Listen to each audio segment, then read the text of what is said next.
Let's take a look at what we've got done or what is completed. So we have our very faint engraving here, very fine with that end mill. And then our last engraving here. So that was a DXF file. This was just actually an engraving that we put in there. However, now what we need to do is we need to fix or get rid of this thick part here. So what I'm going to do is I'm going to cut off these ends so I can use a different clamp system. I'm going to use a low profile clamp. And once those are cut off, we'll clamp it on the sides, and then we'll be able to mill this down because we just don't need it to be quite that thick. So that'll be our next process. But first, let's go cut off these edges. All right, so I've made my cuts along the edges. And when I flip this, I just want to go ahead and flip it this way. All right, I'm going to flip it, if you will, in the x-axis. So we're just going to do that. We're going to set that up, and we're going to put the low profile clamps on here. Now, the question we have is, do we want to face it, which will work on the outside to the center, or do we want to create a pocket cut, which will start on the center and work out? I think sometimes that the pocket works really fast, but that's just a personal preference of what you want to do. So when we do that, we're going to think about what this outer edge is and working all the way to the center. And we need to go ahead and enter in those data points. So I'm going to put that together real quick and then run over to PathPilot. All right, let's take a look at a couple of things. Since I cut off the ends, we don't have anything to clamp onto because remember, we're running low profiles. So we need to note that we have a new work coordinate offset. So really this corner is going to be our 0, 0. So from our 0, 0, we've got 125 millimeters over. We've got roughly 85 millimeters up. And I'm going to go ahead and do a pocket. So I'm going to work from the center out just because I like to be able to run it kind of fast. So this is what I'm putting in terms of my width. 125, my height at 85 millimeters. My step over is going to be 2 millimeters. We're going to go a little bit more aggressive. We're also going to go 1.5 millimeters depth. And then when we look at our Z start, since we're setting everything up, we're going to be at 0 millimeters. And then our Z end will be 7 millimeters because that's our thickness that we've got right here. All right, let's take a look at what we've got. I've already labeled this as a Tormach Box backside. We're going to do G54, but we're relocating that.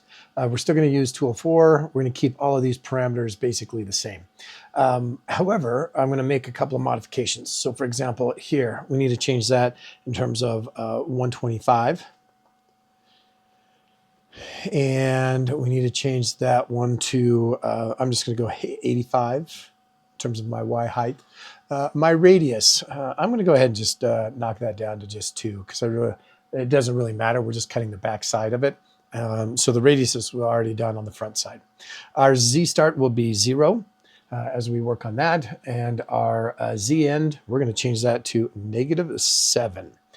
Depth of cut, let's just go ahead 1.5 as we enter that. So we have all of our data. We've got that set up. We're going to do a rectangular pattern. We're going to go ahead and post that. And because I haven't done everything set up, it wants to know where are we going to do this. So let's make sure that we've got that. So what do we need to put in here? We need to put X in. And so, pardon me, half of that distance, we are looking at 62.5 millimeters. And our Y is going to be a 42.5 millimeters. Now that we've got this all set up, again, we need to come back to the pocket. And we'll do our post. And we're going to go ahead and save this into my projects folder. And we will move this later. All right, we are now ready to go. We can check our status. Right now I don't have my G54 set up. So that's why I'm getting these error messages. So let's go ahead and set things up. You'll notice that I have my end mill right here at the corner. I don't have it on the corner of the top. Actually, what I have is I am viewing this edge as 0. And remember, I've just about 1 millimeter off of the edge here. And so that's how I did this corner of the lower portion, not of the top portion. That way I'll work my center off of this piece.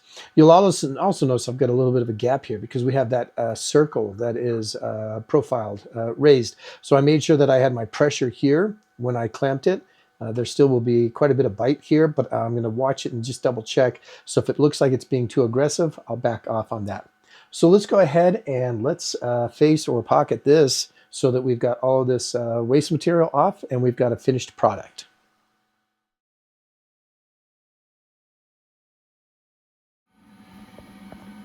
I just want to show, sometimes you get little remnant pieces like that. Always double check and make sure that they don't get in the way. However, I'm going to clean this up. I have just a little bit of rough here on the side, but I think a little file board will probably take that and sand that off and everything will be good. So there is the finished pocket, if you will, on the back side, and we'll pull this off, and this is a finished product. So let's go ahead and take a look at our finished product.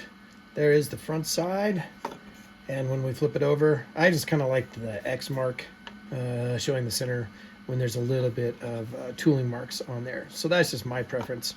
But that is a completed Tormach box number 1 with all these different conversational elements that we can do. We can now start creating some very creative boxes. Matter of fact, I have an idea for doing a fly box for fly fishing and what you would put your flies in. So we're going to work on setting up some different pockets as well as circular pockets in order to make that fly box. Let's work on that next.